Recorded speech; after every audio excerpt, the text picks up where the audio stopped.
पौराणिक कथाओं में सबसे अहम किरदार है प्रभु श्री राम का, लेकिन राम कथा भी रावण के बिना अधूरी है। इसलिए आज हम आपको लेकर आए हैं नोएडा के एक ऐसे गांव में जिसको रावण की जन्मस्थली कहा जाता है। यहाँ रावण की पूजा भी होती है और यहाँ पर दशहरा भी नहीं मनाया जाता। अभी मैं आपको लेकर आया हूँ ऐसे मंदिर के अंदर, यहाँ पर होती है पूजा रावण की। आज हम यहाँ के लोगों की जुबानी सुनेंगे रावण की कहानी। हेलो दोस्तों, मैं हूं कमल कौशिक और आप सभी देख रहे हैं ऑलमोस्ट क्रिएटिव। तो दोस्तों, आज के व्लॉग में हम आपको लेकर आए हैं ग्रेटर नोएडा के एक ऐसे छोटे से गांव जिसको हम बिस्सक के नाम से जानते हैं। ये वही गांव है जहां पर रावण का जन्म हुआ था। तो आज हम आपको रावण के जन्म से जुड़ी हुई और उनका जैसे यहाँ पालन पोषण हुआ था, सारा सब चीज़, शिक्षा दीक्षा, उन सब के बारे में हम आपको विस्तृत रूप से जानकारी देने वाले हैं। और इस मंदिर का जो इतिहास है रामायण काल से भी जुड़ा हुआ है। तो दोस्तों, जो लोग इस चैनल पे नए हैं कृपया करके चैनल को सब्सक्राइब कीजिए, बेल आइकन का बटन प्रेस कीजिए और ज़्यादा से ज़्यादा शेयर कीजिए। तो दोस्तों आइए हम आपको लेके चलते हैं मंदिर के अंदर। अभी मैं आपको लेकर आया हूँ ऐसे मंदिर के अंदर जहाँ पर भगवान राम की पूजा नहीं होती है, जहाँ पर होती है पूजा रावण की।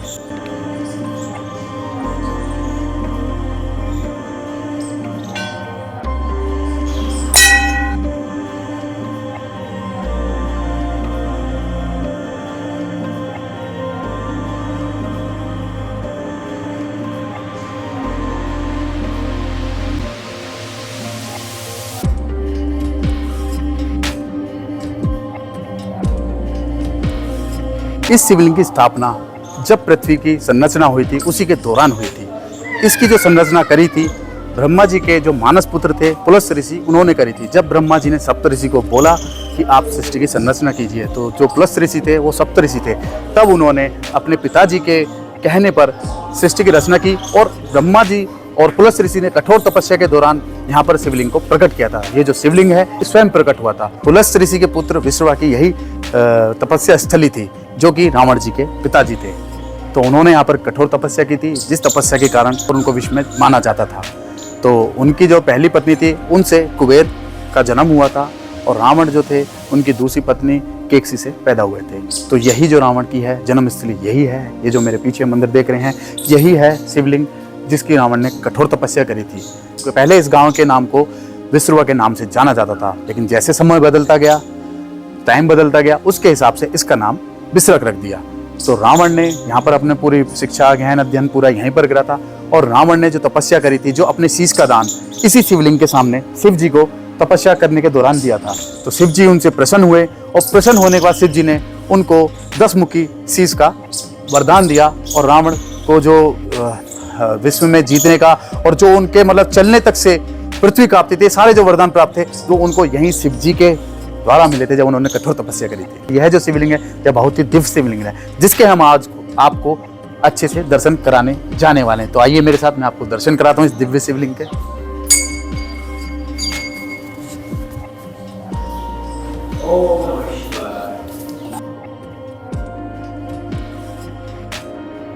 तो आइए देखिए मेरे साथ में, ये जो दिव्य शिवलिंग है ये जमीन से ही निकला हुआ शिवलिंग है। ये जो शिवलिंग देख रहे हैं आप, ये स्वयंभू प्रकट शिवलिंग है जो अपना प्रकट हुआ है और ये जमीन में नीचे काफ़ी गहराई तक दबा हुआ है। इसकी कोई नीचे तक गहराई का कुछ अता पता नहीं है कितना है। तो देखिए आप दिव्य शिवलिंग को।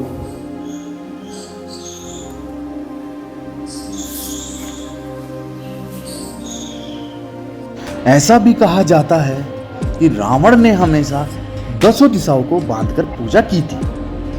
रावण ने अपने 10 सिर को काटकर यहीं पर चढ़ाया था, जिससे उन्होंने भोलेनाथ को प्रसन्न किया था। यह शिवलिंग बहुत ही दिव्य और अलौकिक शिवलिंग है।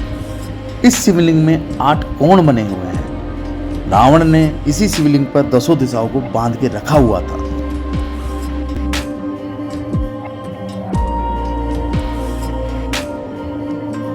रावण के पिता ऋषि विश्रवा ने यहाँ से लगभग 50 किलोमीटर की दूरी पर एक कैलासा नाम की जगह है जो कि गाजियाबाद में स्थित है। वहाँ पर भी उन्होंने एक शिवलिंग की स्थापना करी थी। जो शिवलिंग काफ़ी तपस्या के बाद में प्रकट हुआ था, वह भी स्वयं प्रकट शिवलिंग है। तो माना जाता है कि उस शिवलिंग पर लगातार दूध की बूंदें गिरती रहती थी, तो जिसकी वजह से उस मंदिर का नाम दूधेश्वर नाथ मंदिर रखा गया था।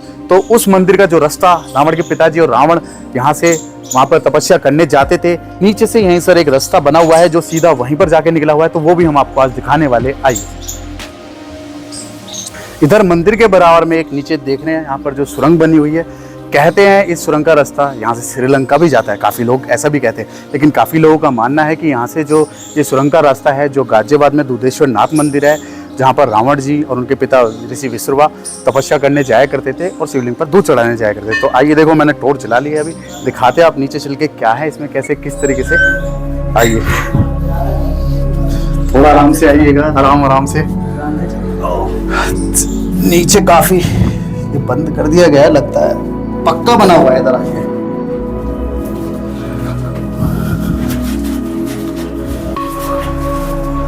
तो यहाँ पर जैसा कि देखिए, पहले बताते हैं यहाँ पर बहुत बड़ी सुरंग होया करती थी, यहाँ से कच्चा रास्ता बना हुआ था, लेकिन अभी लेंटर डाल के इसको पूरा सेपरेट इसको बंद कर दिया गया है ताकि लोग इसको यूज़ ना करें आगे जाने के लिए, ताकि देखो जान मान की हानि ना पहुंचे, क्योंकि ये भारत की धरोहर है, इसके साथ ना कुछ गलत हो, तो इसलिए इसको बंद कर दिया गया है। तो इसमें इधर गेट भी था ना? अच्छा, गेट वेट भी था।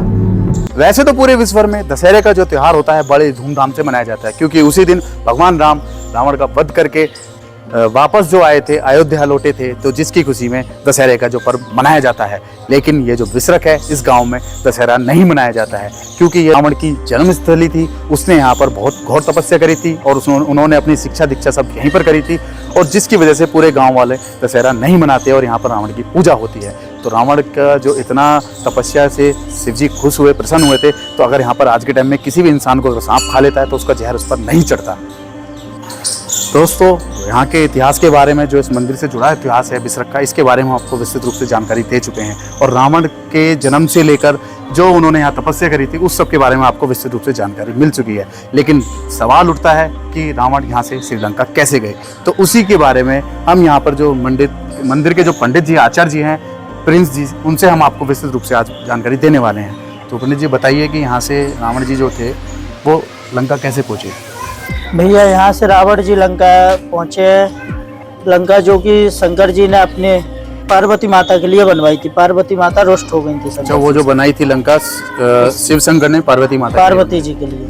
तो पार्वती माता जब रुष्ट हो गई तो लंका बनवाई गई। कुबेर भगवान विश्वकर्मा जी को आदेश दिया शंकर जी ने कि आप जाके मेरे लिए सोने की नगरी बनवाओ।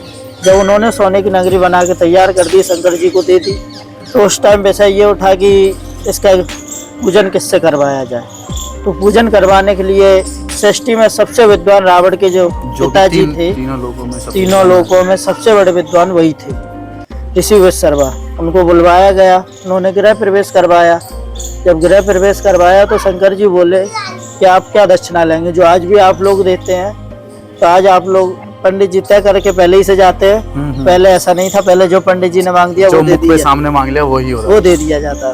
तो शंकर जी से बोले कि आप मांगो, क्या मांगना चाहते हो। उन्होंने बोला कि आपसे क्या मांगना, आप ही का दिया हुआ खा रहे हैं, और आज सृष्टि में सब उन्हीं का दिया हुआ खाते हैं। तो उन्होंने कहा कि आपसे कुछ नहीं मांगना प्रभु, सब आप ही की देन है। नहीं, आप मांगो, आपका कर्म है मांगना, आपका कर्तव्य बनता है। तो उन्होंने कहा कि जिस नगरी का पूजन कराया यही नगरी दे दो, लंका दान में मांग ली। उस टाइम उनके पास कुबेर भगवान उनके साथ थे, रावण की जो कि बड़े भाई है, जो उनकी जो पहली पत्नी थी ऋषि माल्यवती, उनसे पैदा हुए थे।